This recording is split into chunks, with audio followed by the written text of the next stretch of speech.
सारा कैबिनेट मेंबरान, आप सबके तशरीफ आने का हम शुक्रिया अदा करते हैं।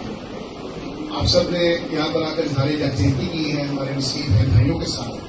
अपनी रियासत का फर्ज भी है, रियासत की रिस्पॉन्सिबिलिटी है कि जब रियासत में किसी के साथ नाइंसाफी हो, बदसलूकी हो, ज्यादती हो तो रियासत हरकत में आए। मैं समझता हूँ कि आपका वक्त आपने इसका एक्शन लिया, लेकिन यहाँ पे जो बात अभी मेरे भाई ने भी बात की है कि जिम्मेदारियों का तयन जब तक नहीं किया जाएगा, जब तक जिम्मेदारों को कानून के कटहरे में जाया जाएगा, जब तक कल्प्रिट्स को करार आके सजा नहीं दी जाएगी, मैं समझता हूँ तब तक ऐसे इंसिडेंट्स होते रहेंगे।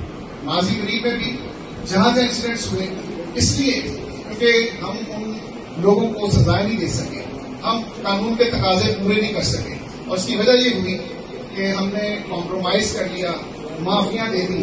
लेकिन इसमें रियासत में नहीं है। 780 का अंदाज हुआ है, 295 और 225A का अंदाज हुआ है। तो मैं समझता हूँ कि इसमें रियासत में नहीं है, रियासत की कंधों पर जिम्मेदारी है।